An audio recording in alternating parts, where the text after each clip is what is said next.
Hello everyone, I'd like to talk to you about a just recently completed project here. The brackets that you see above me were custom brackets that we made in-house. These brackets are from PVC material that we pre-bent on site. We did it to save money and save time. In the following video, I'm going to show you the various stages that it took to make our brackets here. The first is the bending process and the second is the laminating process.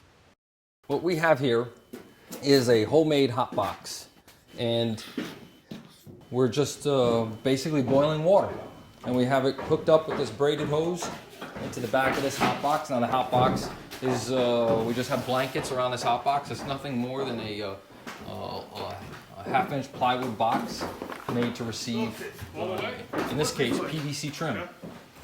And it's filling the box up with steam.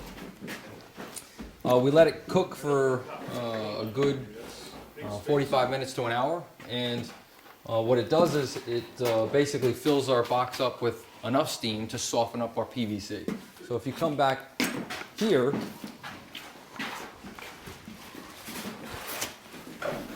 basically we have them separated enough so that this way we can get even steam around them all rather than just stacking them up. But I got to close this up pretty quickly because we lose a lot of heat and it gets hard. So we only have about, I said 40 seconds. That's probably more indicative of wood. If we were bending wood, we probably have less than that.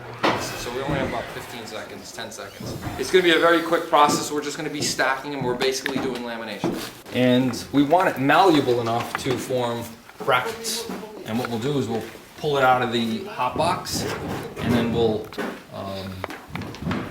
shape our brackets. But the purpose is to pre-bend them, because if we try to bend these brackets,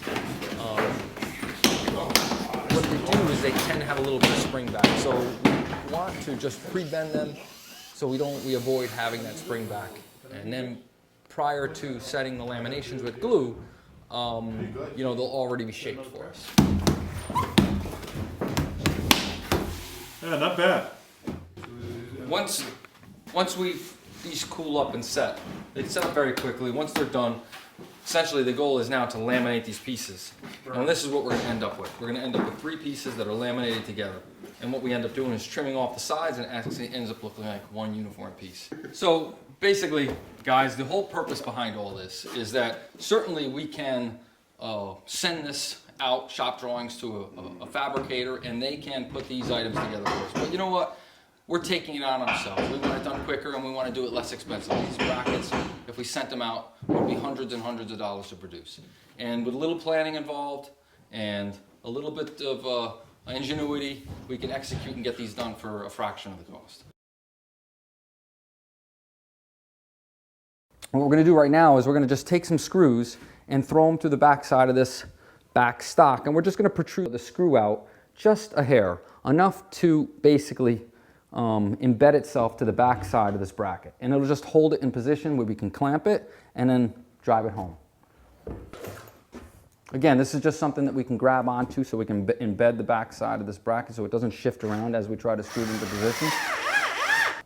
What I'm going to do is I'm going to embed caulk on the back side of this.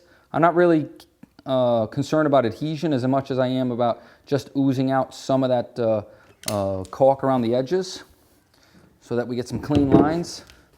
Now I'm just going to press in a little bit so we get that back side of the head of that screw, the tip of that screw, to kind of just seat itself a little bit.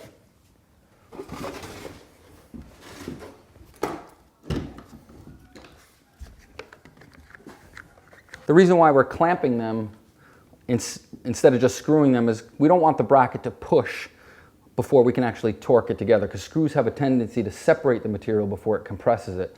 You don't want to use anything other than 100% acrylic caulk, because any silicone-based caulks or butyl-type caulks, they just don't have the same adhesion to PVC. This is a cellular PVC. It's a plastic-based, and we want to use something that's compatible.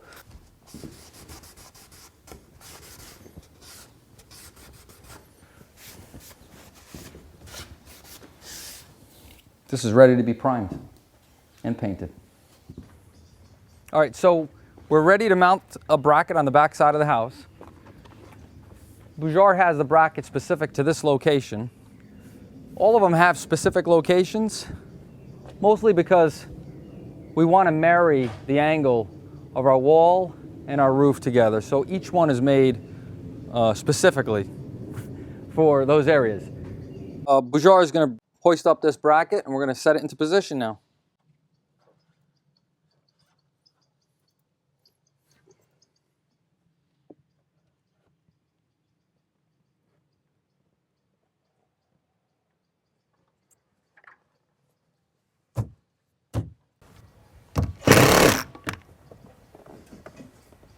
It's good. So here's what's left. We're going to wipe our caulk clean, plug our holes, sand it, prime it, paint it, and this concludes our piece on customizing your own brackets. I don't know how much overhead my side is good.